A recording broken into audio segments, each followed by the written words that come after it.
관세음보살 법문품입니다. 관세음보살 법문품. 관세음보살 법문품. 천태대사는 이 관세음보살 법문품, 묘음보살품 두 품을 삼매 승승이다. 그래서 삼매에서 가르침을 펴는 이런 이제 법문으로 분류를 했습니다. 앞에 묘음보살품이 보시면 삼매를 얻어서 이 삼매를 통해서 일체 보현 색신 삼매로 법계의 몸을 나타내서 중생을 제도하시고 그 중생들한테 법문을 설할 때는 해일체 어언다란이를 써서 중생을 제도하는데 똑같이 관세음보살 법문도 관세음보살이 법계에서 중생들이 관세음보살을 부르면 언제든지 나가서 그 중생들을 구제하는데 우선 관세음보살 보현 색신삼매를 나타내고 보현 색신삼매로 중생들이 구할 대상에 맞게 물에 빠져 있으면 물에 빠져 있는 중생을 구제하는 색신으로 이 중생들한테 법을 설해서 제도를 하려면 법을 통해서 제도하고 이렇게 색신을 나타내서 제도하고 그 다음에 일체 어언다란이 해일체 어언다란이로 법을 펴서 제도하고 이렇게 관세음보살 법문품에는 관세음보살을 구제하는 그런 이제 법문으로 되어 있습니다. 관세음보살 보면 크게 두 가지 체계다 이렇게 보시면 됩니다. 하나는 중생들이 여러 가지 고난에서의 구제. 고난은 중생들이 처한 칠남, 그 다음에 삼독, 이구양원,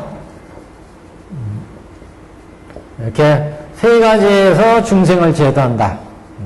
칠라는 중생들이 처한 사유에서 가장 많이 만나기 쉬운 물난리, 바람난리, 풍이죠? 바람난리. 그 다음에 불난리, 그 다음에 도장은 칼도자, 몽둥이 장자. 길에서 막 강도 만나고, 도둑 만나고 이러는 거요. 그 다음에, 원적, 원수나, 도적, 원적. 그 다음에, 가세, 그래가지고, 감옥에 이제 잡혀 들어가고 이런 난리. 죄가 있거나 없거나 감옥에 들어가서 가세라는 건 뭐냐면 수갑차고 깜방에 들어가면 수갑차죠. 옛날에는 그 목에다가 이렇게 걸었어요. 칼 걸고 그러죠. 영화에서 보셨을 거예요. 그 다음에 악귀. 하나, 둘, 셋, 넷, 다섯, 여섯, 일곱 개 이렇게 인간세에 나타나는 가장 밀접한 그런 재난들입니다. 이런 재난, 7가지 재난. 그다음 삼독은 탐욕, 욕망, 애욕 이런 거 다 들어갑니다. 그 다음에 화내는 거, 화내는 거.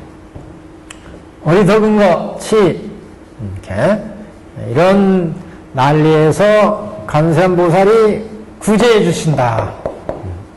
이구양원은 두 가지 구하는 거. 이구양원 중생들이 희구하는 거 두 가지. 이구 양원 같은 말이에요. 이구양원 천태대사가 이렇게 분류를 했습니다. 두 가지 구하는 거, 두 가지 원. 이건 아들을 낳고 딸을 낳고자 하는 바램, 원 구하는 거. 이렇게 세 가지 인간 사회에서 바라는 가장 인간 사회에서는 이 정도가 가장 밀접한 어떤 재난이죠, 고난이. 인간 사회에서 바라는 바죠. 이런 고난에 대해서 관세음보살이 구제한다. 그래서 이렇게 칠난에 빠져 있을 때는 일심칭명, 일심으로 관세음보살을 불러라. 관세음보살. 일심으로 관세음보살을 부르면 구제해주겠다. 이렇게 그 다음에 삼독에 빠져 있을 때, 탐진치 빠져 있을 때는 그래서 어디냐면 우리 책에 여기 관세음보살을 일념으로 관세음보살을 생각하고 공경하면 그렇죠? 상념공경이 나오겠어요. 관세음보살을 항상 생각하고 공경하는 마음을 내면 이렇게 탐욕이나 음욕이나 그 다음에 화내는 마음, 어리석은 마음들이 사라진다. 그래서 우리가 지금 이렇게 구분해 나가는 거는 일심으로 관세음보살을 부르니까 이거는 그래서 부업 근기에 응한다 이렇게 보통 표현을 하고, 여기는 항상 마음을 관세음보살을 생각하고 공경하니까 공경하는 마음을 가지죠. 그래서 여기는 구업이고 여기는 의업 근기에 관세음보살이 응한다 이렇게 얘기를 하고, 세 번째는 두 가지 구하고 두 가지 원하는 거. 우리 경전에서는 938페이지가 나오는데, 아들과 딸을 낳고자 한다면 그러면 예배하고 공경하라. 관세음보살을 예배, 공경, 이거는 신업이죠. 그래서 이거는 신업 근기에 관세음보살이 응한다.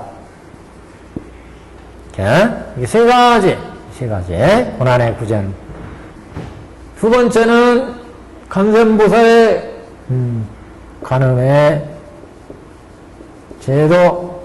어떻게 관세음보살은 중생을 제도하느냐? 33응신 19설법 한다. 19설법 19가지의 설법으로 중생을 제도한다. 삼성응신은 일체색신 3매에서 나오는 거고,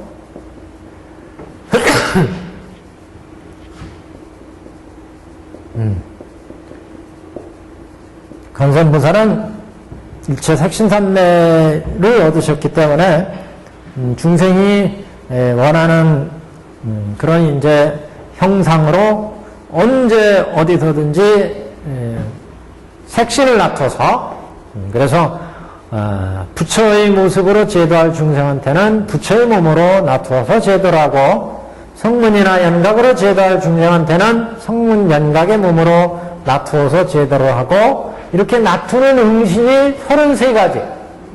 그러니까 일체 몸으로 다 나툴 수 있다 이런 얘기죠. 그렇게 해서 그 중생이 근기에 맞춰서 법을 설한다. 그 법을 설하는 건 이제 결국 묘원연화경을 설한다는 거죠. 중생이 근기에 맞춰서 동남 동녀한테 법을 설할 때는 동남 동녀의 수준에 맞게, 장자 거사한테 법을 설할 때는 장자 거사의 수준에 맞게, 왕한테 법을 설할 때는 왕의 수준에 맞게 이렇게 법을 설한다. 이건 이제 일체 색신, 일체 어언다라니에서 이루어진다. 이렇게 보시면 됩니다. 이걸 이제 전체적으로 볼 때, 그래서 관세음보살은 이렇게 고난의 구제, 간음이 어떻게 제도를 하느냐. 우리 관세음보살 보문품 제25품에는 이것만이 나와 있어요. 이것만 두 가지 정도를 나왔습니다. 그래서 이제 전체적으로 본다면 관세음보살 품은 관세음보살이 주인공이죠. 관세음보살. 그래서 관세음보살은 우리 대승불교에서는 중생제도의 최일선에서 중생을 구제하는 이런 보살로 가장 우리 그 중생들과 가장 친근하고 가장 가까이 있는 보살이다 이렇게 얘기할 수가 있습니다. 그래서 중국에서도 불교가 처음 중국에 들어왔을 때 가장 먼저 신앙적으로 우리 민중들한테 백성들한테 보통 중생들한테 가장 먼저 다가온 게 관세음보살 신앙입니다. 그래서 이 관세음보살 신앙이 우리 법화경만 있는 게 아니라 화엄경도 있고 여러 경들에서 이 관세음보살 신앙이 있어요. 그래서 우리 법화경으로는 우리 묘법연화경 이전에 정법화경이 있었죠. 축법회. 그 정법화경에 의한 관세음보살 신앙이 이제 유행하다가 우리 묘법연화경 번역되고 나서는 우리 라지본의 묘법연화경의 관세음보살 보문품 이 25품의 관세음보살의 어떻게 보면 소위경전으로 가장 널리 알려지게 됩니다. 그래서 나중에 관세음보살 신앙이 이렇게 아주 굉장히 중요하게 취급이 되기 때문에 나중에는 이 관세음보살품만 따로 띄어서 관음경해서 이렇게 유포되기도 했어요. 관음경. 이 관음경은 관세음보살 본품만 따로 독립시켜가지고 그만큼 이 관음신앙이 굉장히 중요한 위치를 점하고 있습니다. 우리 법화경 그러면 이제 신앙적으로도 굉장히 많이 수지하고 독송하고 서사하고 그래서 많이 퍼져 있는데 그 법화경을 실천하고 영험 나온 게 이제 묘법연화 법화경 영험전이다 이렇게 얘기할 수 있죠. 법화경 영험전이 굉장히 영험전으로 많이 나와 있는데 그 법화 영험 중에 상당량이 관세음보살에 관한 영험들이 들어있습니다. 관세음보살의 영험이 어떻게 보면 전체 영험, 불교계 모든 보살의 영험을 한번 비교해 본다면 가장 많은 양이 관세음보살의 영험이다 이렇게 볼 수 있는데 그 이유는 민중들이 보통 백성들이 보통 중생들이 가장 가까이에서 접할 수가 있어요. 왜냐 아까 보신 것처럼 우리 인간사에서 마주치는 가장 중요한 어떻게 보면 재난들이에요. 물 난리나 바람 난리나 불 난리나 거리 나가서 강도들 도둑 만나는 거나 원수 만나는 거나 요거 살다 보면은 깜빵에 관에서 뭐 깜빵에 잡혀가는 거 옛날 뭐 관에 잡혀가고 억울한 죄로 잡혀가는 경우도 있고 누명 쓰고 잡혀가는 경우도 있고 죄를 지어서 잡혀가는 경우도 여러 가지 그 다음에 악기 이런 고난 우리 마음속에 일어나는 탐욕 그 다음에 화내는 마음 어리석은 마음 이런 마음이 일어날 때 어떻게 다스릴 거냐 관세음보살을 항상 생각하고 공경하는 마음으로 관세음보살을 염해라 이거예요. 상념해라 그러면 내 마음속에 나오는 음욕 탐욕 우리 경에는 음욕으로 나왔습니다. 음욕 탐욕 화내는 마음, 어리석은 마음이 싹 가라앉는다. 그래서 이거는 의업근기에 의업. 우리 중생들의 의업에 관세음보살이 응한다. 근기라는 게 우리 중생이라는 거죠. 의업으로 중생들이 어떤 생각을 가지고 있느냐. 거기에 관세음보살을 생각하는 마음으로 공경하는 마음을 내면 이런 음욕이나 탐욕이나 화내는 마음, 어리석은 마음이 사라진다. 또 일본 같은 경우는 이렇게 7가지 재난에 처해 있을 때 일심으로 한 마음으로 관세음보살을 열심히 불러라. 칭령 관세음보살을 이거는 구업이죠. 우리 중생들이 구업의 근기에서 구업의 근기 우리 중생들이 이런 7가지 난에 구업으로 열심히 부르면 이런 구업에 우리 중생의 관세음보살이 응하신다. 그래서 고난을 제거해준다. 세 번째는 우리 중생들이 가정 삶을 살아가는 데 있어서 아들, 딸 낳고자 하는 것은 기본적인 바람이죠. 가장 중요한 바람이에요. 옛날에 뭐 아들, 딸 못 낳으면 우리 여성들은 실거지약 뭐 그 중에 하나로 뭐, 보따리 싸야 되는 경우도 있었지만, 이 아들, 딸 낳는다는 건 대를 잇는 일이잖아요. 가정사에서 가장 중요한 일이었, 옛날에요. 그런 면에 있어서 아들, 딸을 바라는 마음은 모든 가정의 공통적인 아주 중요한 원입니다. 그래서 이부양원이다. 두 가지 바라고 두 가지 원하는 거다. 두 가지 바라는 거, 두 가지 원하는 거. 이 두 가지 바라는 바 원해서 열심히 관세음보살께 예배 공경하라. 예배하고 열심히 공경하니까 이건 신업으로 예배 공경 드리잖아요.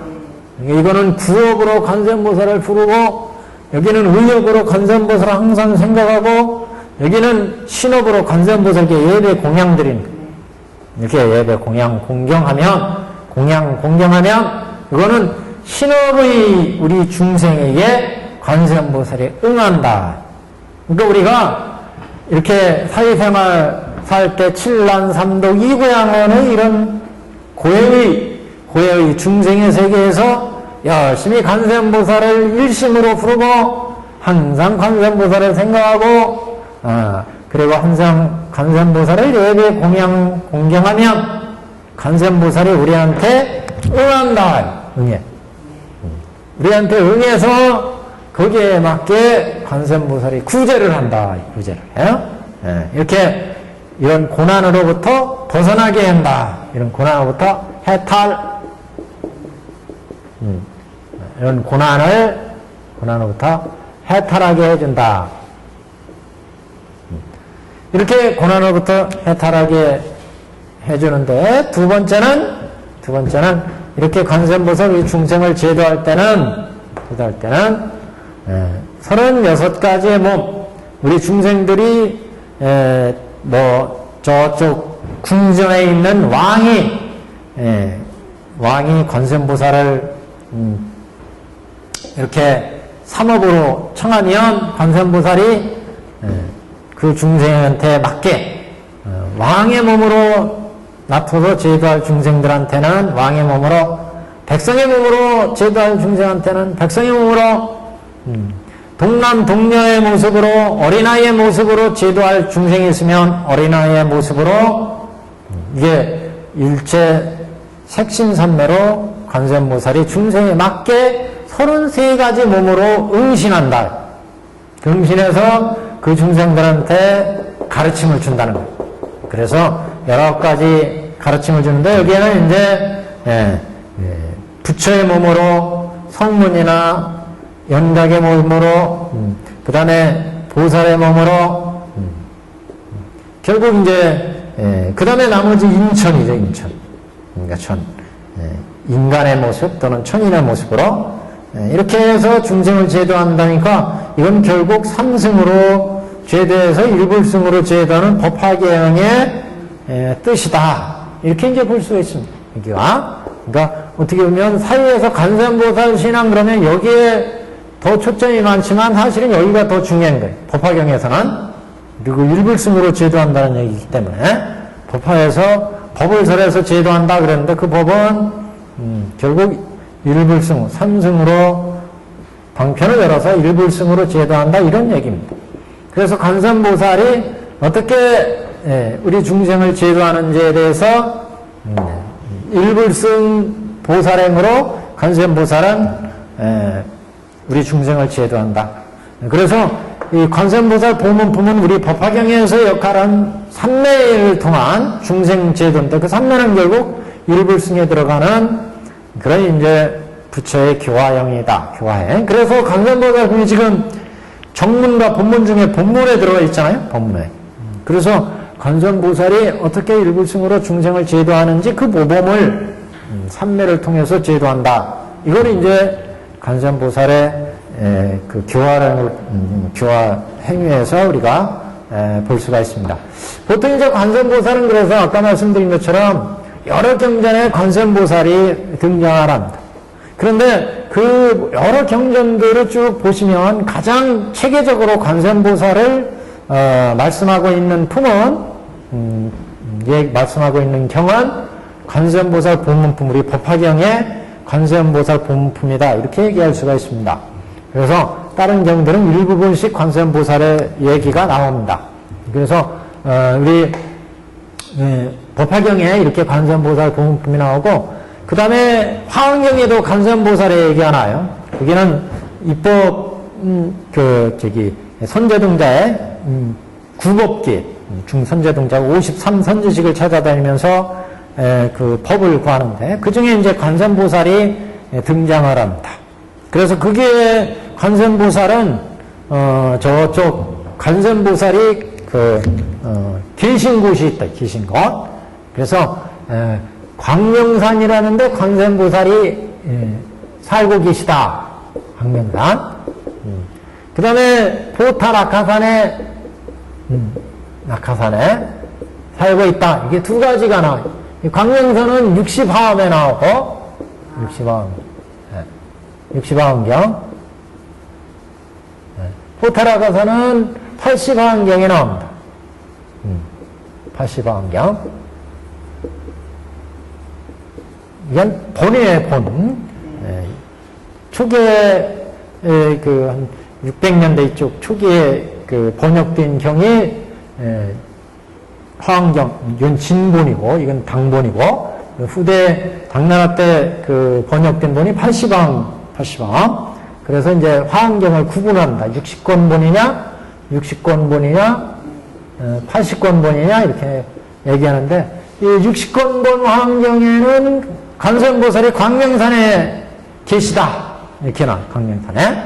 그래서, 근데 80화엄경에는 포타락가산에 관세음보살이 계신 것으로 이렇게, 그래서 이제 관세음보살의 주처신앙이 생깁니다. 주처신앙.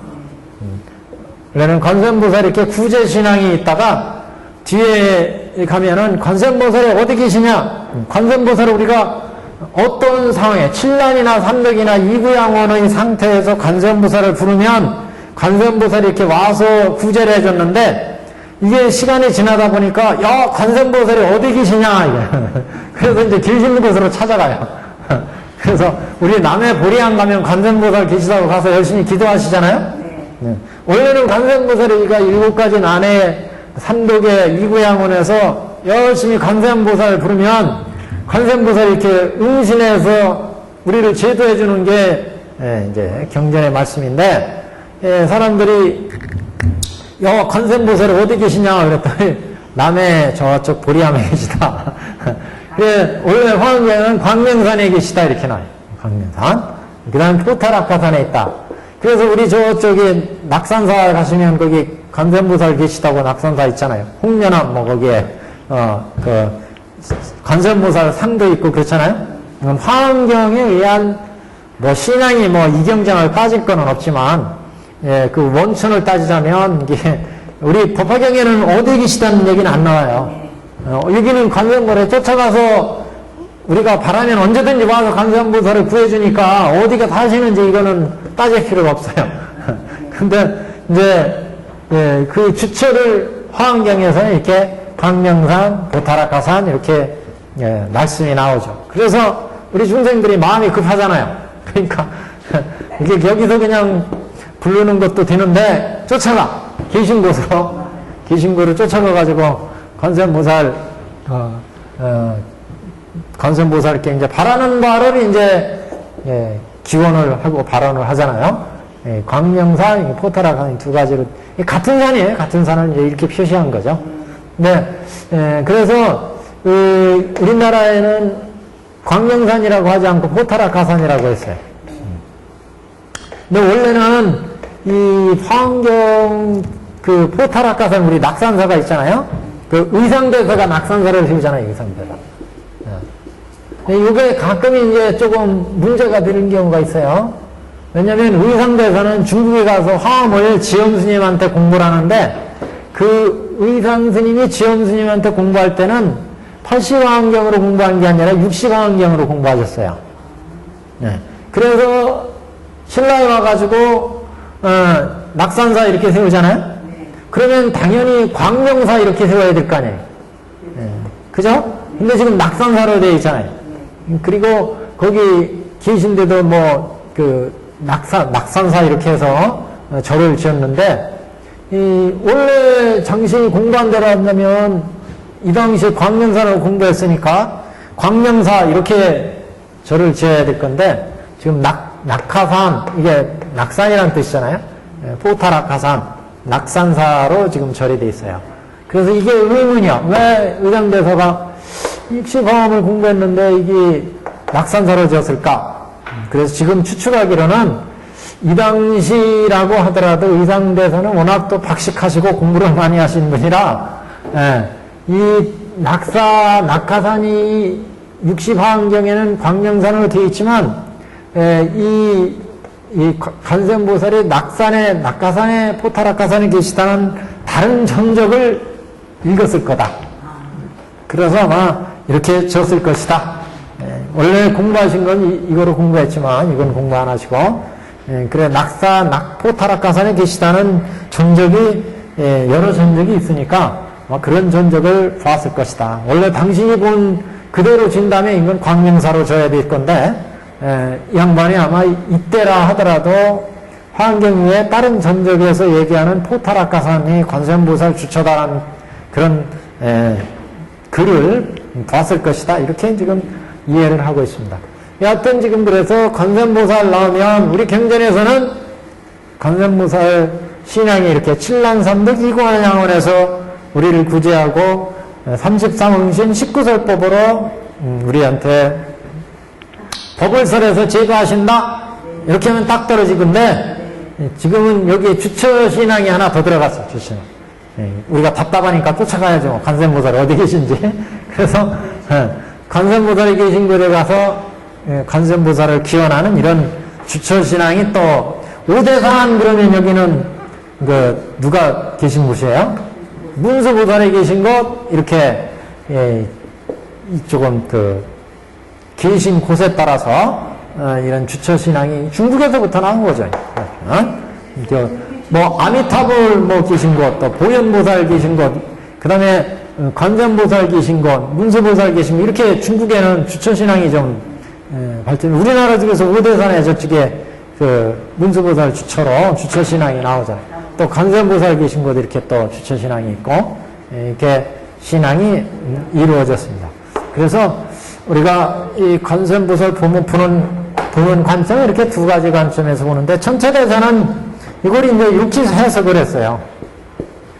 우리 중생들이 이렇게 칠란삼득 이고양원에서 중생들이 일심으로 관세음보살을 부르면 이건 구업의 근기에 응하는 거다. 구업 근기에. 구업 감기 이렇게 얘기를 하는데, 우리 중생이 열심히 관세음보살의 일심으로 부르면, 여러분 물난리나 내가 물에 빠지고 바람 난리나 그 다음에 불을 만나거나 이런 7가지 난리에서 열심히 관세음보살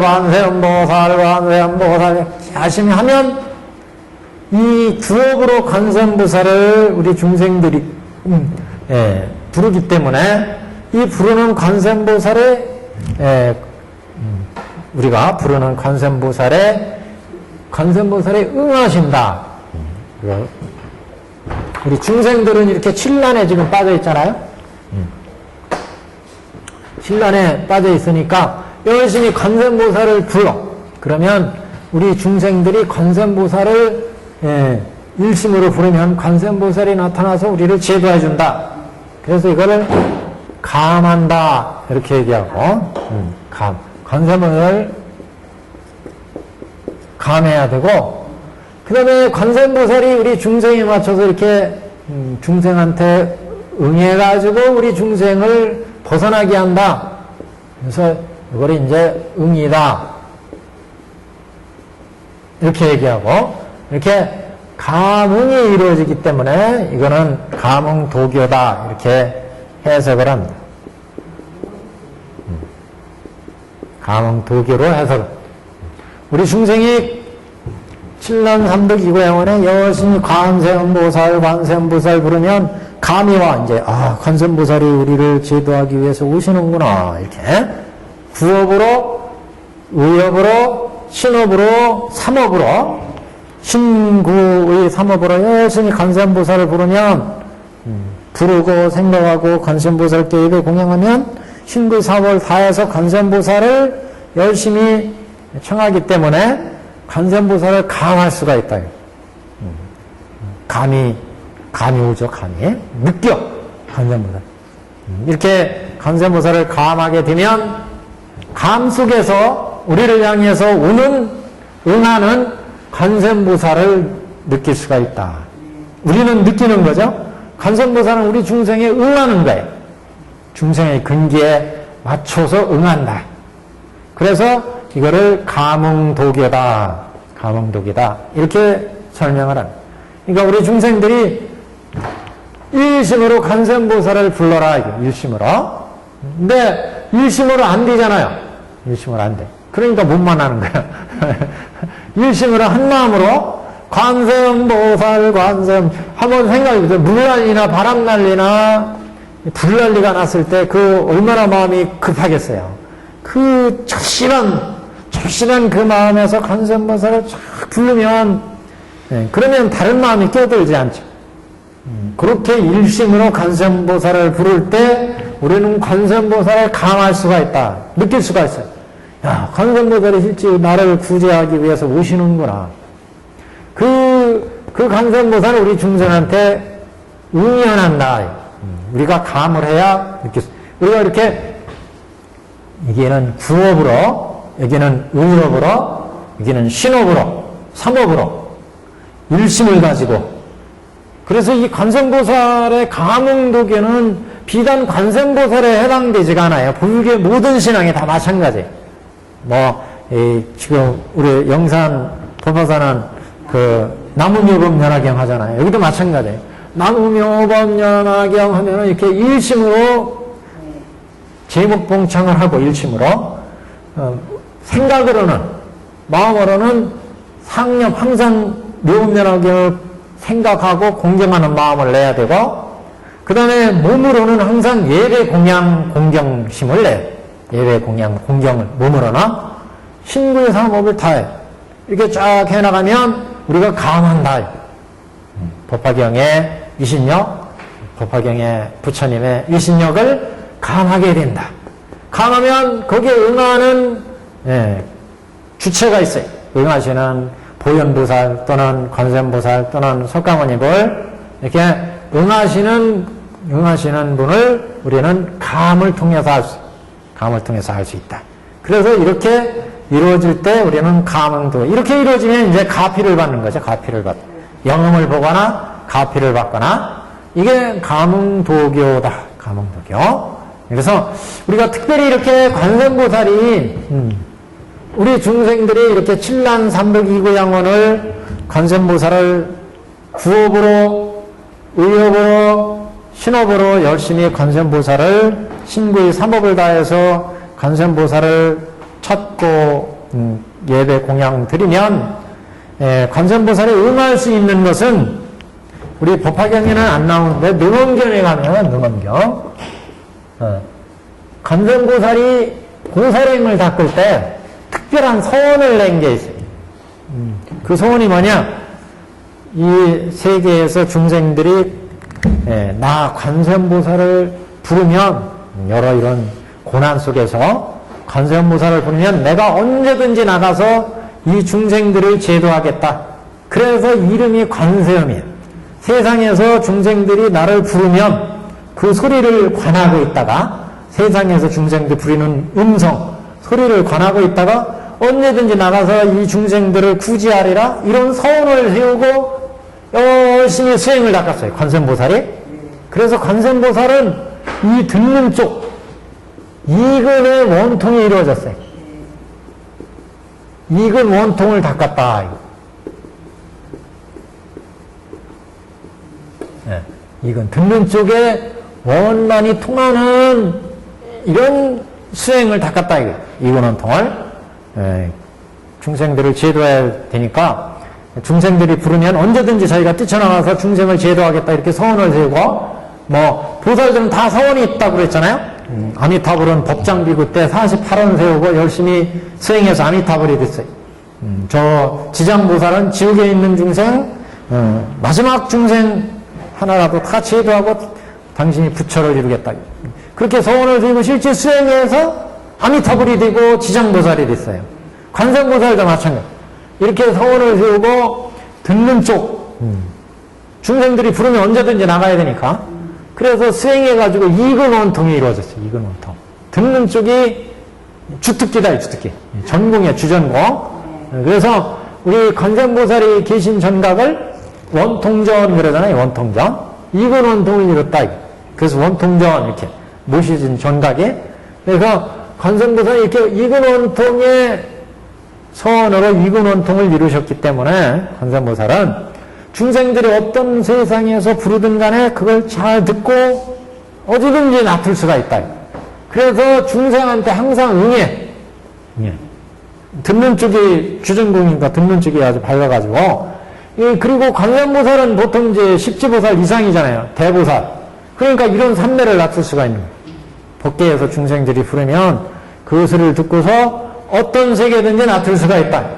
그래서 우리가 일심으로 관세음보살 부르면 또 의욕으로 항상 관세음보살을 공경하는 마음을 항상 강경하는 마음을 가지고 있으면 의욕으로 또 신업으로 예배 공양을 항상 관세음보살한테 하면 관세음보살이 중생이 부르는 소리를 듣고서 이근원통이 이루어졌기 때문에 거기에 응한다. 중생이 응할 수가 있어요.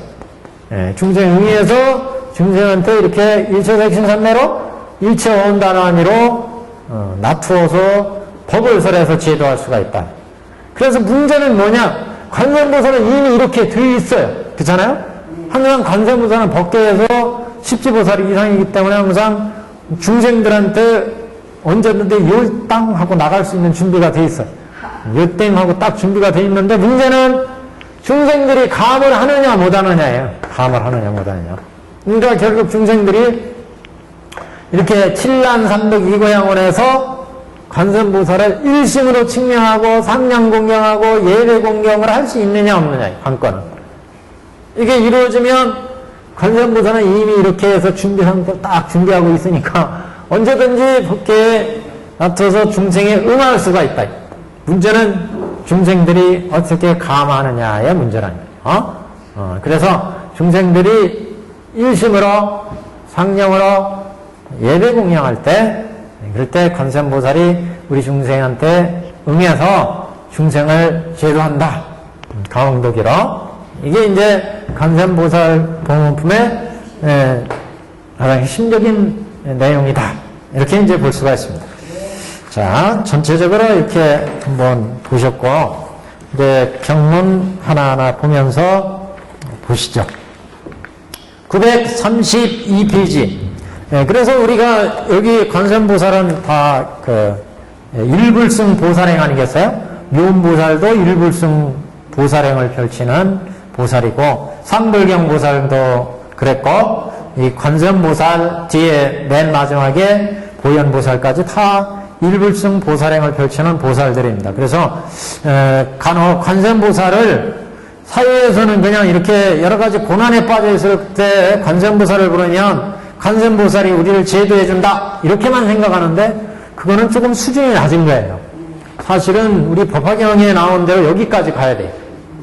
관세음보살이 우리 신란삼도 보통 사회에서는 이것만 가지고 관세음보살의 전부다 이렇게 생각하는데 천년에 관세음보살은 우리 법화경에서 일불승 보살행의 그런 가장 모범적인 보살로 등장을 합니다. 그래서 이렇게 법화경의 취지에서 삼승으로 결국 일불승으로 제도하는 일불승 보살행이다. 그래서 그 전에 한번 말씀드렸는데 우리가 관음경 이렇게 따로 독립시켜 놓고 보면은 이걸 잊어버릴 수가 있어요. 법화경에서 등장하는 관세음보살의 위상을 잊어버릴 수가 있어요. 관세음보살은 본문품은 우리 법화경에서 본문에 속하고 이 본문은 일불승 보살행을 설하는 일불승 보살행을 실천하는 보살의 모범이거든요. 다 야광보살이나 관세음보살은 다 그래서 불도로 인도하는 부처님의 그 저쪽 정문의 그 법문의 취지에 맞춰서 삼승으로 방편을 열어서 일불승으로 제도하는 그런 이제 일불승 보살행을 실천하는 그런 보살들이다. 이런 관점으로 이해를 해. 그래서 33응신에서 19설법으로 결국 불도로 인도하는 보살행을 관세음보살이 지금 실천하는 이런 이제 보살행이다. 단순히 칠란삼득 이공양원에서 고난에 빠진 중생을 건져내는데 그치지 않고 법을설에서 불도로 인도하는 법화경의 취지에 의해서 관세음보살을 해석해야 된다. 법화경의 내용은 그래서 이렇게 관세음보살도 결국 일불승으로 제도하기 때문에 나중에 관세음보살을 또 정법명열애로 성불한다. 정법명열애. 이건 이제 다른 관음경 경전들에 이제 등장합니다.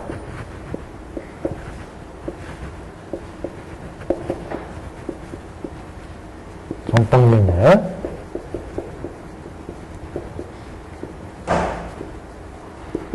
정법명열애로 성불한다. 이렇게 나오죠. 우리가 이 관세음보살 보문품이 굳이 우리가 25품 지금 본문에 들어있는 취지를 이해를 해야 한다. 법화경에서는 관세음보살은 아발로테스파라 뭐 그렇게 아발로키테스파라 이렇게 얘기를 하죠. 범어로는 아발로키테스파라 테스파라 바라로 요선 바라고 와라 아발로키테스파라 묘법연화경 관세음보살 보문품 제25호품입니다.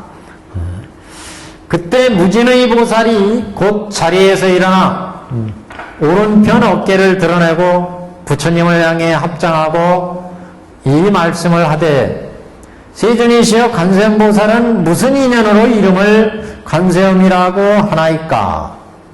관세음보살이 왜 관세음보살이라고 불립니까? 이렇게 질문했어요.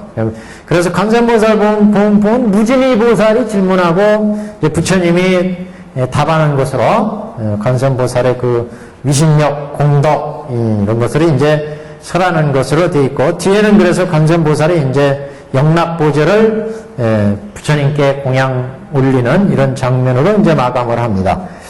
그래서 이 부분을 이제 질문하고 그 무진의 보살이 부처님께 질문하고 부처님이 열애가 답을 하는 이런 내용. 부처님께서 무진의 보살에게 이르시되 답하기를 혼난되어 만일 한량 없는 백천만의 중생이 모든 고뇌를 받을 때 모든 고뇌는 여러 가지 고뇌 수많은 고뇌를 받을 적에 이 관세음보살의 이름을 듣고 관세음보살이 계시다는 이름을 들었어요. 그래서 이 이름을 듣고 일심으로 관세음보살을 부르면 그래서 일심칭명 그럽니다. 관세음보살이 즉시 그 음성을 듣고 다 해탈을 얻게 하느니라. 그래서 여러 가지 고난 이렇게 칠난 그랬죠. 여기는 그게 이제 조금 이따 보시면 7가지나 알립니다. 그래서 중생들이 이렇게 여러 가지 고뇌를 받을 때 이 관세음보살이 있다고 하는 이 관세음보살이 이렇게 여러 가지 중생들이 고난에 빠졌을 때 우리를 제도해 주신다는 이런 이제 소리를 말씀을 들었어. 그게 생각이 나서 이렇게 칠란의 관세음보살의 이름을 듣고 일심으로 관세음보살을 부르면 관세음보살이 즉시 그 음성을 듣고 해탈을 얻게 하리라. 해탈을 얻게 한다. 그 이제 구체적인 내용입니다. 거기서 번호를 매겨놓으세요. 1번. 여기는 불난리. 화난. 이게 화나요. 불난리. 화난. 그래서 여기 이제 칠란 지금 얘기하는 게 칠란. 1번 칠란. 칠란의 해탈 이렇게 제목 붙여놓은 칠란의 해탈. 칠란에서 어떻게 벗어나느냐? 일심으로 관세음보살을 부른다. 그래서 자 거기 보시면 선난자여 한량 없는 백천만의 중생이 여러 가지 고뇌를 받을 때 이 관세음보살의 이름을 듣고 일심으로 부르면, 밑줄 쫙 꺼놓고, 일심으로 부르면, 거기에다가, 일심칙명, 그 옆 페이지 보시면, 한자 원문에 일심칙명 있죠? 일심칙명. 일심칙명, 이렇게 써놓은 거예요. 그래서, 이게, 칠란의 해탈, 네. 이렇게. 칠란의 해탈. 첫 번째, 불난리, 환한.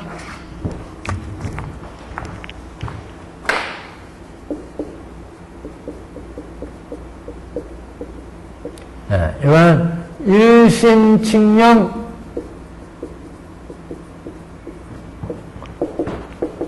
이게 뭐죠? 일심칙명하면 관세음보살을, 자, 일심칙명하면 관세음보살의 즉시 고난에서 벗어나게 해준다 그랬어요. 일심. 예, 그 모든 난리, 여러 가지 난리, 그 여러 가지 난리는 뭐냐? 첫 번째는 불난리, 환한. 예, 그래서 관세음보살의 즉시 그 음성을 듣고 다 해탈을 얻게 하느니라. 만일 이 관세음보살이, 이 관세음보살이 명호를 가지는 자는 가령 큰 불에 들어가도 불이 능히 태우지 못하리니 이 보살의 유신력에 의한 까닭이니라. 그러니까 불난리 속에 우리가 떨어지더라도 불이 태우질 않는다. 열심히 관세음보살을 일심으로 부르면. 근데 사실 이게 참 그래요. 우리가 물에 빠졌을 때, 불에 났을 때 일심으로 관세음보살을 부를 그런 혈액이 있는지, 그런 마음에, 그러니까 이게 무지하게 여기 전제가 나오잖아요. 관세음보살의 이름을 듣고, 야, 내가 법화경 전해보니까 관세음보살을 보문품에 관세음보살의 이름을 듣고 열심히 부른다면 관세음보살이 구제해준다고 했더라? 이게 머릿속에 딱 배쳐서 법화경을 수지하고 독송하고 해설하면 그냥 그게 딱 신구 삼업으로 나타난다고 그랬잖아요?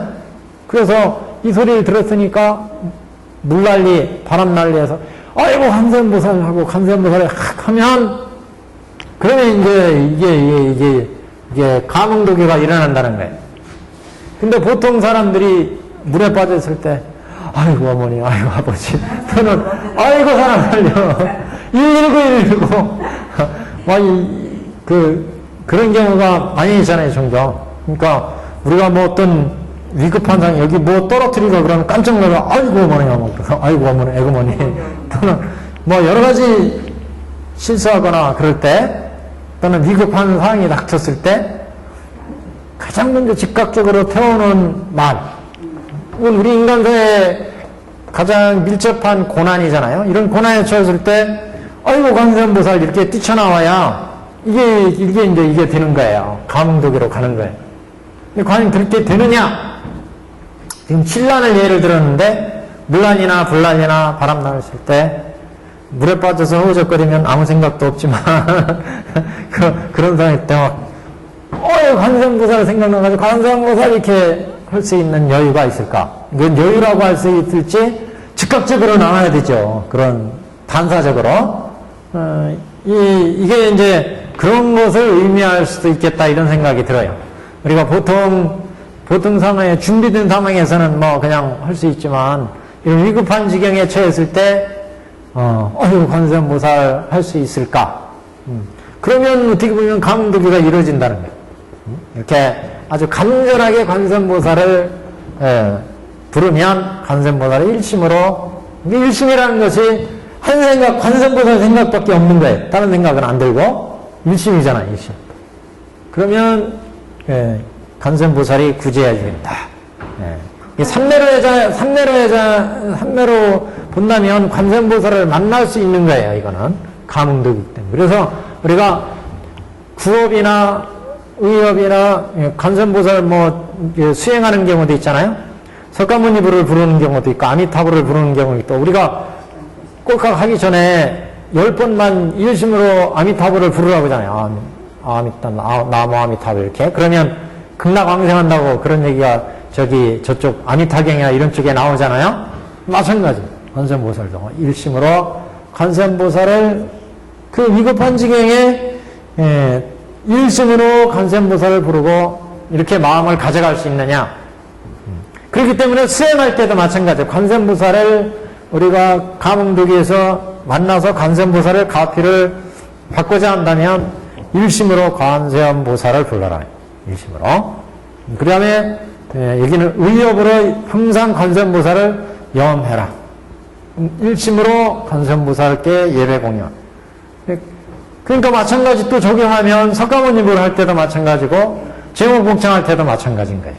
일심으로 구업으로는 일심으로 관세음보살을 묘법연화경 하시고 의협으로는 항상 묘법연화경 외에 다른 생각이 없어야 돼요. 그 생각이 쫙 이어지고 그 다음에 몸으로는 예배 공연 이렇게 갈 때 내가 삼매에 들어가겠네. 삼매. 그건 삼매라는 경우에 시인일경성이잖아요. 마음을 하나의 대상에 딱 들어가야 돼. 하나의 대상에. 여기는 관세음보살 하나의 대상에 내 신업과 구업, 의협이 딱 들어가 있어요. 제목봉창할 때도 묘원연화경에 내 신업과 구업과 의협이 딱 들어가요. 그렇게 됐을 때 삼매에 들어간다. 삼매. 삼매에 들어가야 감흥도교를 보는 거예요. 감흥도교를.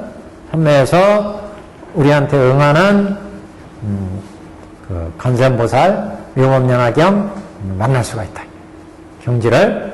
그래서 여기 지금 불난리에 만일 관세음보살의 명을 의라지는 자는 큰 불에 들어가도 불이 명이 태우지 못한다 그랬는데 이거는 일심으로 관세음보살을 부를 때 관세음보살의 그런 가피력, 위신지력을 만날 수가 있다. 이런. 두 번째 순환, 물난리, 순환. 두 번째는 순환.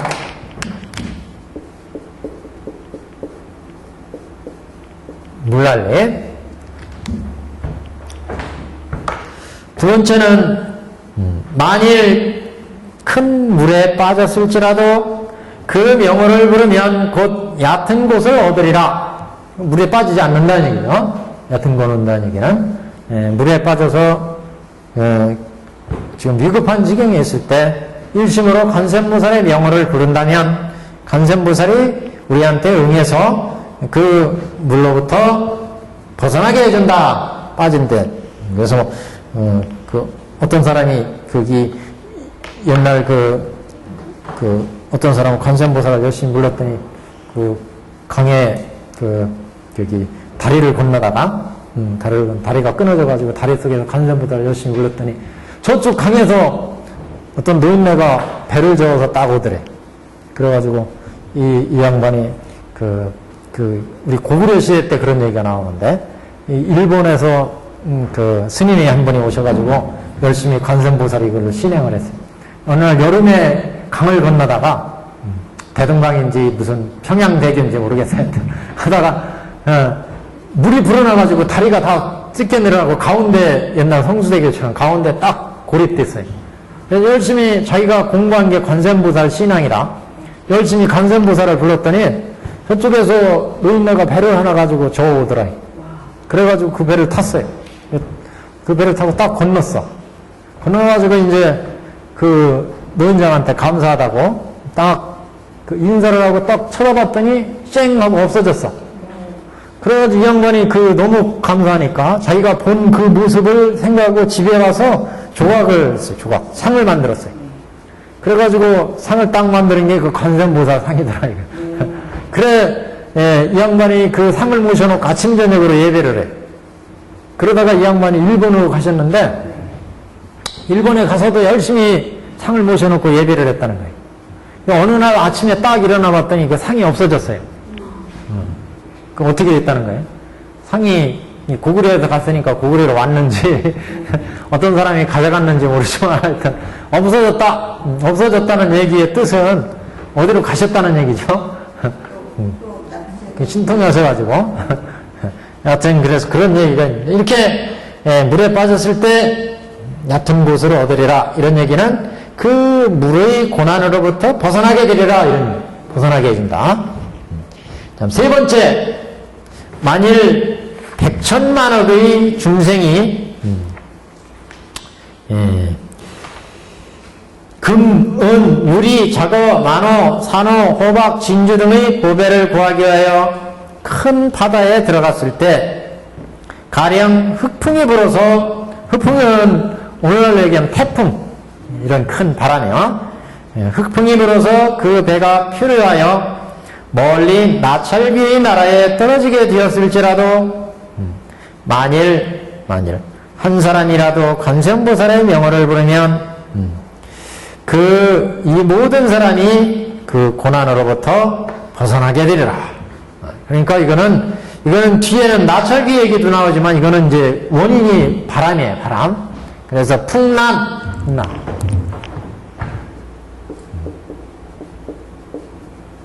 바람의 날, 바람의 재난에 큰 태풍이나 이런 바람을 만났을 때 우리가 배를 타고 지금 보배를 구하기 위해서 갔다는 얘기는 무역을 하러 갈 수도 있고 실제 어디로 또는 진짜 뭐 금은 보배를 구하러 갈 수도 있고 근데 여하튼 배가 불어가지고 배가 뒤집어졌다. 이게 나찰기라는 것은 사람을 잡아먹는 귀신이라 그러는데 물에 빠지면 그 물에 잡아먹는 거죠. 그걸 나찰기 이렇게 그래서 큰 물에 빠지게 되었을 때 이런 죽음의 고난으로부터 나찰은 사람을 잡아먹는 귀신이에요. 이게 나찰기 인도에서. 그러니까 물에 빠지면 물이 사람을 잡아먹는 거예요. 그래서 물에 빠져서 죽게 됐을 때 물난리, 여기는 바람난리. 바람이 불어서 배가 뒤집어져 가지고 그래서 배가 표류했다는 것은 배가 뒤집어서 빠져 죽게 됐을 때 나찰기가 잡아먹는다는 건 빠져 죽게 됐을 때 관세음보살의 명호를 부르면 이 모든 사람들이 그런 나찰의 죽음의 환란으로부터 벗어나게 되리라. 여기서 바람의 난리, 풍란, 우리 상공요사에 그때 얘기했던 것 같아요. 장춘이라는 사람이 있었어요, 장춘.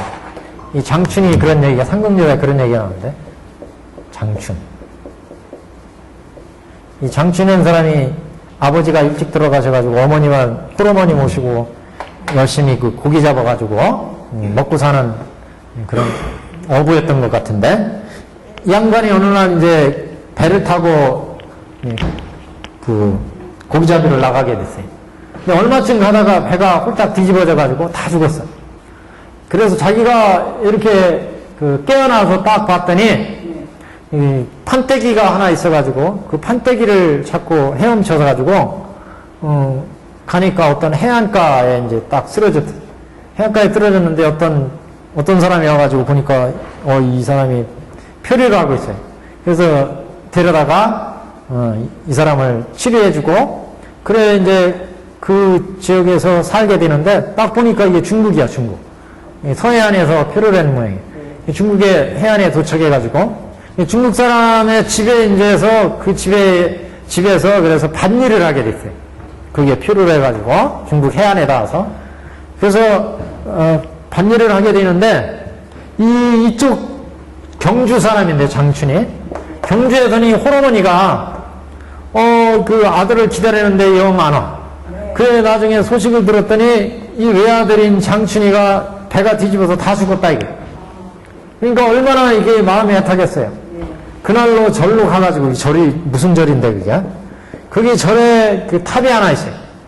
탑 앞에서 7일 동안 열심히 기도하는 거예요. 뭐라고 해요? 관세음보살을 기도해요. 관세음보살 우리 아들 살려주십시오. 열심히 기도를 했어요. 한 7일째 됐는데 뒤에서 누가 인기척이 있어. 딱 봤더니 아들이야. 아들이 살아왔어요. 그래가지고 어떻게 살아왔느냐 물어봤더니 아들이 하는 얘기가 아까 얘기한 것처럼 이렇게 배를 타고 나왔는데 배가 뒤집어졌다. 그래서 표를 해가지고 중국 해안가에 도착해서 중국 사람 집에 자기가 이제 머슴살이 한 거죠. 거기서 밭일을 하고 있었는데 어느 날 밭일을 딱 하고 있었는데 어떤 노인네가 딱 오더래. 그러더니 너 고향이 어디냐? 우리 고향은 저기 해동의 계림 신라다. 그랬더니 너 그 집에 가고 싶지 않느냐? 그러더니 왜 안 가고 싶냐? 우리 어머니가 지금 나 하나만 기다리고 어머니가 지금 계실 텐데, 지금 내가 이러고 있다. 그랬더니, 그러면 집에 갈래? 가자. 그래가지고, 이 노인네가 그럼 이리 와라. 그래가지고 이 노인네가 이렇게 데리고 가는데, 얼마쯤 가니까 이 큰 강이 있더래요. 강이. 그래가지고 이제 거기서 주저주저하고 있더니 노인네가 이리 와라. 그러더니 자기 허리춤에다 이 장춘이 사나이를 허리춤에 딱 끼고 펄쩍 뛰었는데, 펄쩍 뛰어서 딱 내려앉았는데, 어서 관세음보살 부르는 소리가 나. 이렇게 보니까 자기 어머니더라, 이거예요. 그래서 어머니를 만나요.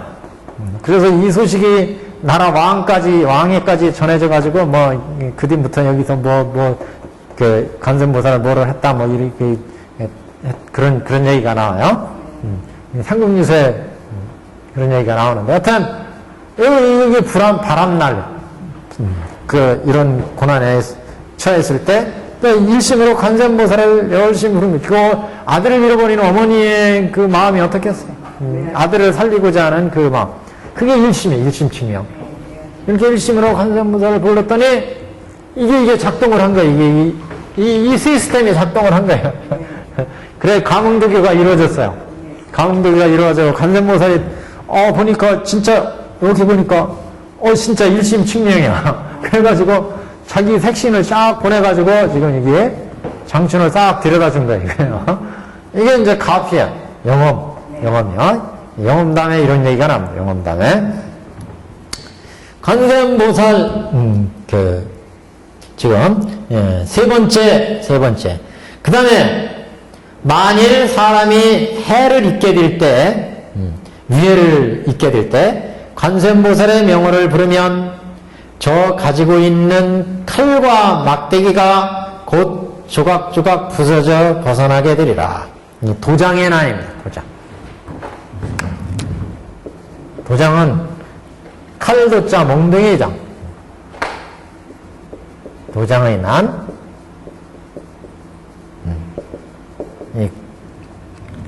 길 가다가 강도나 이런 사람 만나기는 거. 그래서 해를 입게 됐을 때 돈내놔시키. 그럼 칼 확 들이대고 몽둥이로 뒤지게 패고 가진 거 다 안 내놔? 이렇게.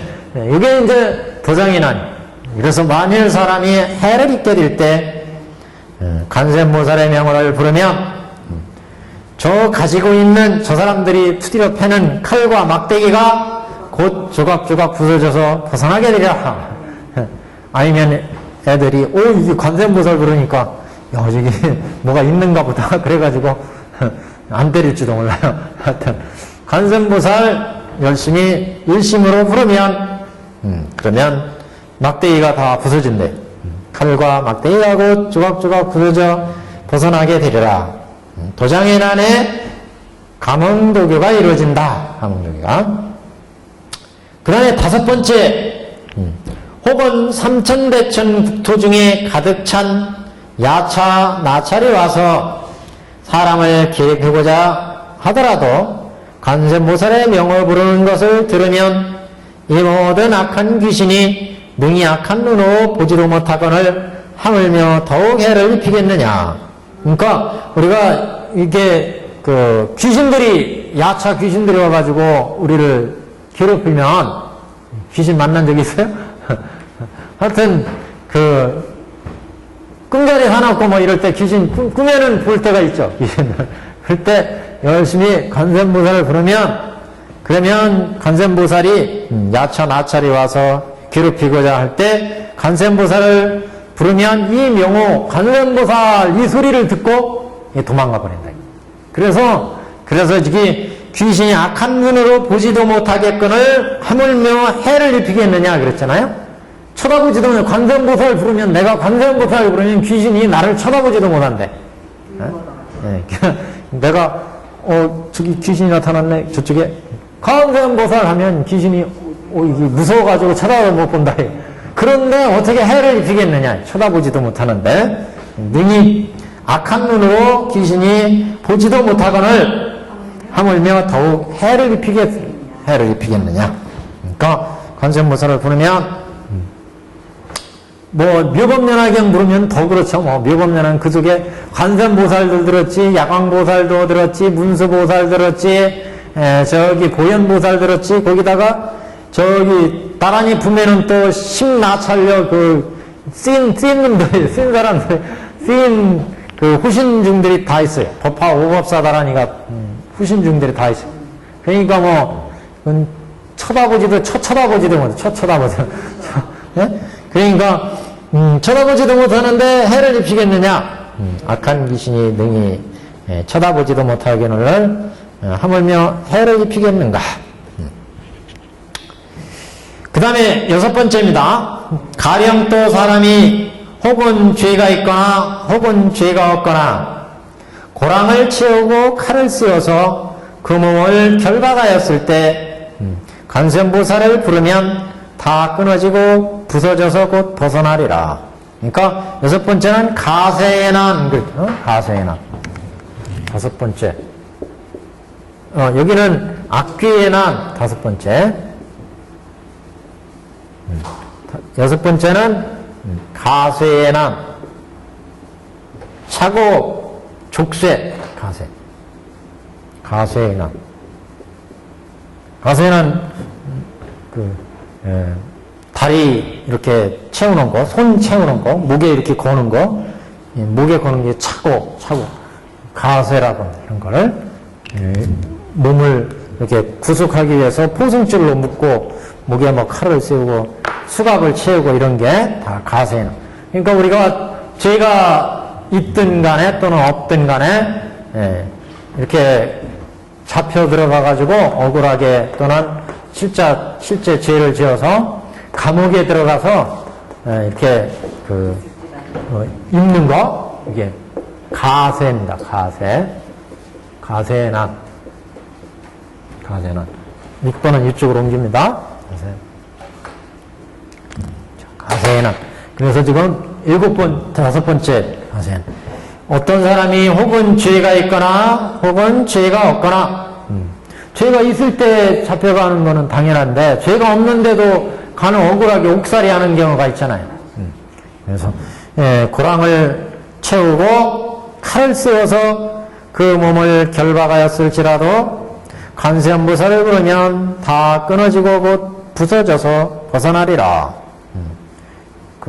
어디야 수우진가 어디 보니까 주인공이 칼을 씌워서 들어가는데 관세음보살 부르지도 않았는데 그게 부서져가지고 의인이 나타나가지고 그런 경우도 있는데, 하여튼 관세음보살을 부르면 관세음보살의 가피력으로 이게 몸에 차고 있던 게 다 부서져 버린다.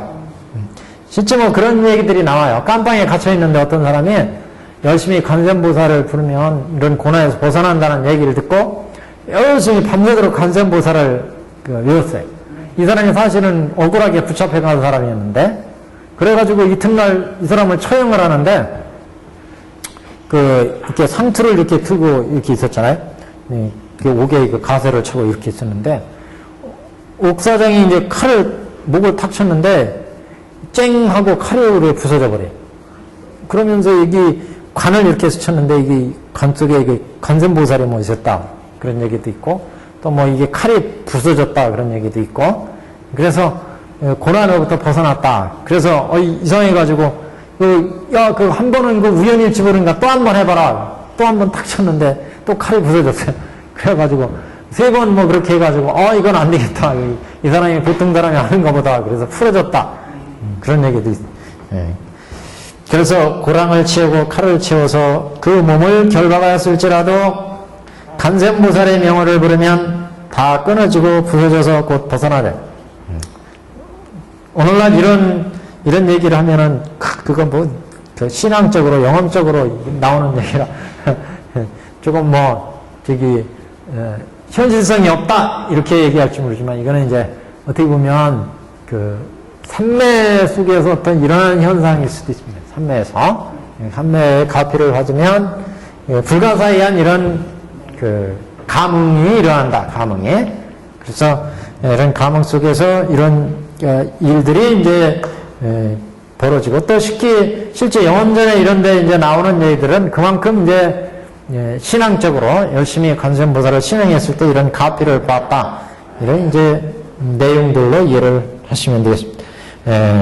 그래서 여섯 번째는 가쇠의 난 그랬고, 일곱 번째, 혹은 삼천대천세계, 삼천대천 국토 중에 가득 찬 원적이 있을 때, 세상에 그 원수 도적이 아주 많아. 그러니까 산골을 지나갈 때 원수 도적이 으글으글 되는 그런 지역을 지나갈 때 한 사람의 장사하는 주인공이 모든 상인을 데리고 값진 보배를 가지고 험한 길을 지나갈 때 그중 한 사람이 이렇게 불러 말하되 모든 선남자들이여 겁을 내고 두려워하지 말라.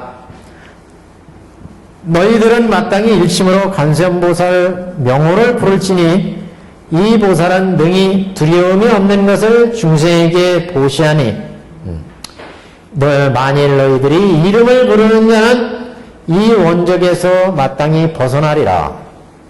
모든 상은이 이 소리를 듣고 이 말을 듣고 함께 소리를 내어 나무 관세음보살하고 그의 이름을 부르면 그 이름을 부른 연고로 곧 해탈을 얻으리라. 여기까지요. 이게 일곱 번째 원적의 난입니다.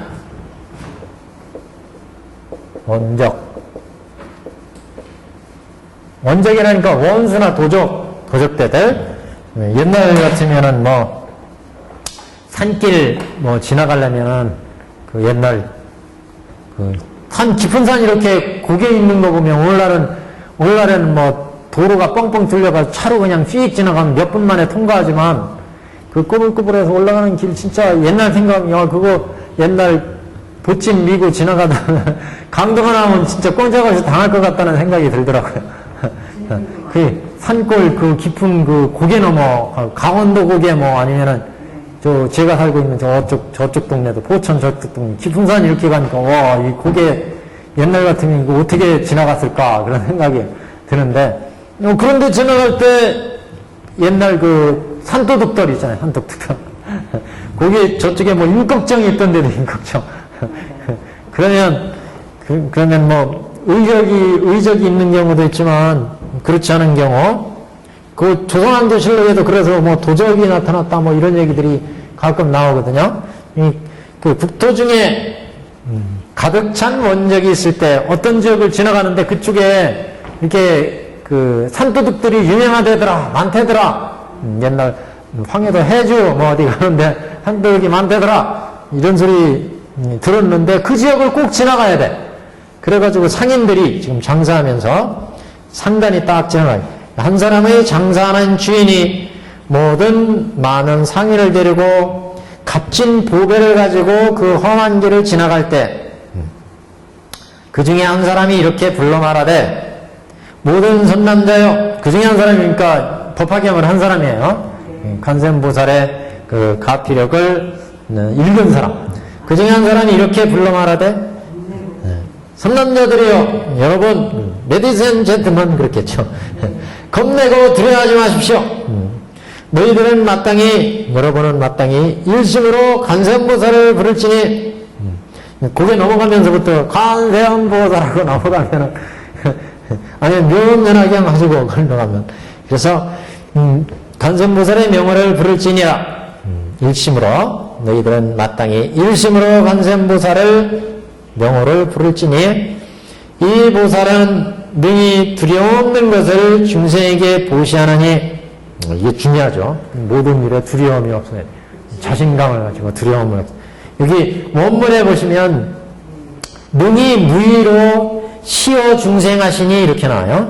그래서 관세음보살은 능히 무의로 두려움 없는 그런 마음으로 중생들한테 보시란다. 두려움 없는 마음을 중생들한테 준다. 그러니까 관세음보살 일심으로 딱 하면 두려움이 없어져. 그러면 강도가 야 가진 거 다 내놔 이렇게 탁 칼을 내놔도 당당하게 나섰어요. 야 임마 내가 누군지 알고 그거 막 거기서 좀 대들면 좀 그럴까? 칼 들고 댕겨드는데 하여튼 잘 타협을 하든지 하여튼 두려움이 없어지면 다음 또 대처할 방법이 나오잖아요. 두려움에 떨면 실제 대처할 방법이 있어도 뭐 한 10만 원 주고 해결할 수 있는 것 덜덜 떨다가 다 뺏기는 수도 있고 야 너희도 먹고 살고 우리도 먹고 살아야 되니까 적당히 타협하자. 그러니까 나 우리 오늘 이거 10만 원까지는 줄 수 있어. 그러니까 적당히 타협하자. 그러든지 아니면 이 새끼 나 태권도 10단인데 한번 해볼자. 그러고 맞짱을 한번 뜨든지. 이게 용기가 나면 그렇게 할 수 있어요. 근데 용기가 없으면 두려움에 발발 떨면 상대방도 딱 이제 제압을 하잖아요. 제압 당하면은 당하는 거죠. 자신이 두려움 없이 딱 나서면은 우리가 해결 방법이 있지만 두려움에 달달 떨다 보면 다 뺏기고 당하는 수밖에 없어요. 그러니까 지금 관세음보살이 능히 무의로 중생한테 보시한다는 얘기는 우리 관세음보살 열심히 관세음보살 일침 칙명하면 두려움 없는 마음으로 우리한테 준다. 두려움 없는 마음. 그러니까 우리보다는 열심히 정우봉창하셨는데 정우봉창하고 그러면 마음이 든든하잖아요. 든든하지 않으세요? 네.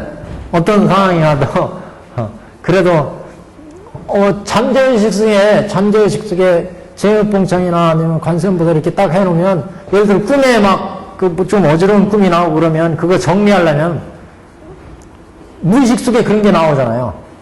제우봉창 묘법연화경 나오든지 저는 이제 법화 산매 개성 저절로 나와. 좀 정리하고 싶다 그러면 무의식 속에 딱 나오면 묘법연화경 나오면 그러면 저절로 싹 이게 정리가 돼요. 밤에 마당에 나가 무서워요. 근데 그냥 마음속으로 나는 이거 그러니까요. 자기가 무언가를 이렇게 딱 연하면 이게 언어가 단순히 구원만이 아니고 의식과 행동을 또 지배를 해요. 언어가 그런 작용이 있죠. 이게 실제는 이제 신업, 구업, 의업이 분리가 되어 있는데 하나만 열심히 하면 구업을 예를 들어 열심히 하면 그 의업과 신업도 같이 병행해서 따라와가지고 이게 그래서 지금 여기 뭐 이런 고난을 만났을 때 도적을 만났을 때 일심으로 관세음보살 이렇게 부르면 자기도 모르게 용기가 생기죠. 이게 이제 그래서 두려움 없는 무의심을 보시한다. 무의심을 준다 이거죠. 능히 무의로 시어 중생한다. 두려움 없는 마음을 우리한테 준다. 관세음보살의 명호를 부를지니라 이 보살은 능히 두려움 없는 것을 중생에게 보시하니 이게 법화경이 지금 별게 다 나왔어요. 야광보살 본사품, 자기의 신명을 다해서 법을 위해서 신명을 다 바칠 때, 그렇게 무량한 성불의 어떤 그런 도를 성취할 수 있고, 관세음보살 보면 관세음보살의 가피를 받을 수 있고, 뒤에 이제 보현보살 건바품에는 보현보살을 만날 수가 있고, 각각의 역할입니다. 그래서 만일 너희들이 이름을 부르는 자는 이 원적에서 마땅히 벗어나리라. 그래서 이 소리를 듣고 상인들이 함께 소리를 내어 관세음보살하고 그 이름을 부르면 그 이름을 부른 연고로 그 이름을 불렀기 때문에 곧 해탈을 얻으리라. 벗어날 수 있다. 해탈이란 말 자체가 고난으로부터 벗어난다. 생사해탈 그러면 생사로부터 벗어난다. 이런 생사해탈 그러면 열반 그러면 어떤 경지예요. 고난이 벗어난 정토의 어떤 경지에 부처의 열반, 무여 열반, 유의 열반 이러잖아요. 열반은 그런 정토의 어떤 경지를 얘기하고 해탈은 그런 고난으로 자체로부터 벗어나는 거. 그러니까 생사해탈 그러면 생로병사의 고난으로부터 벗어나는 것을 의미하고 그래서 열반 그러면 생사로부터 벗어난 저쪽의 땅, 경지를 열반은 피안의 세계. 그래서 무진의 보살이요 관세음보살의 위신력은 이와 같이 높고 크니라. 높고 크민이라. 높고 크다. 관세음보살의 위신력은 이렇게 높고 크다. 그래서 관세음보살이 칠란, 삼독, 이구양원 중에 지금 칠란을 얘기했어요. 칠란. 그래서 신란의 고난으로부터 간센보살을 일심으로 우리가 칭명할 때 이런 칠란으로부터 벗어나게 된다. 그 다음에 두 번째는 의업. 여기는 이제 신업근기였어요. 신업에 의해서 칠란의 해탈. 두 번째는 이게 삼독의 해탈.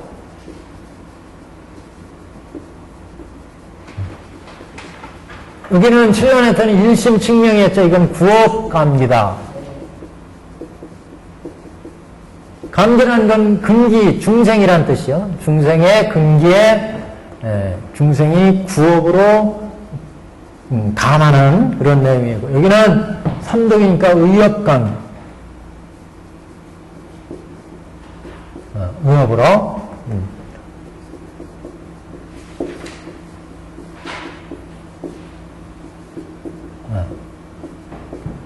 위협으로 삼독에서 탐진치가 일어날 때 이 관세음보살을 일심으로 일념으로 상념이라는 건 일념이나 마찬가지예요. 항상 관세음보살을 염해라. 자, 한번 보시죠. 936페이지. 만일 중생이 음욕이 많을지라도 음욕이 일어날 때 항상 관세음보살을 생각하고 공경하면 곧 음욕을 여의게 되며, 여기는 음욕만 나왔지만 탐욕 다 일체를 얘기합니다. 음욕이 뭔지 아시죠? 음욕의 마음. 바람 피려고 하는 마음이 생기면, 요새 뭐 무슨 성추행 뭐 이런 얘기들이 많이 나오는데, 이럴 때 관세음보살을 생각하고 공경하면, 여기다 밑줄 쫙 꺼내서 생각하고 공경하면, 그 얘기는 원문에 보시면 이게 상념공경이에요. 상념공경 관세음보살. 상념공경. 항상 관세음보살을 생각해라. 항상 관세음보살을 생각하면 그런 음욕의 마음이 싹 없어진다.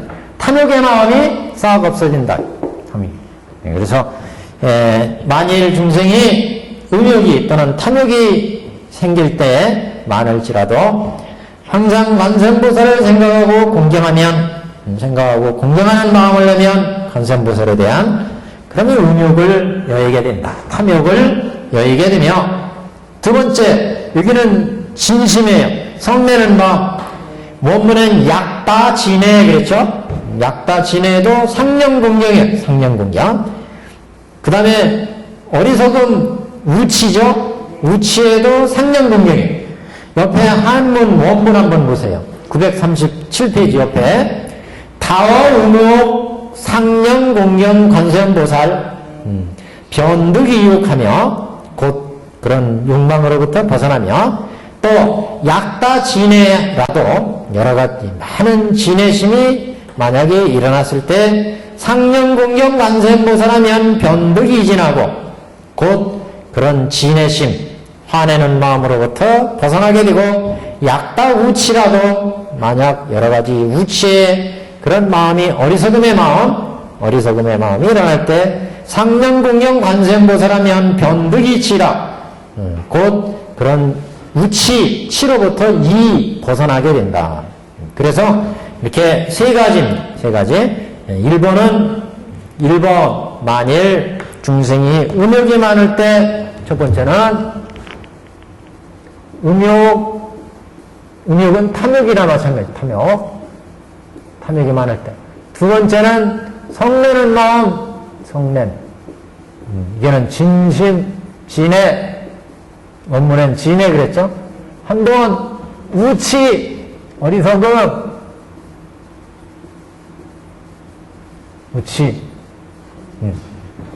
어리석음이 일어날 때, 음욕이 많을 때, 성냄이 일어날 때, 우치가 있을 때 관세음보살을 상념공경하라. 상념공경.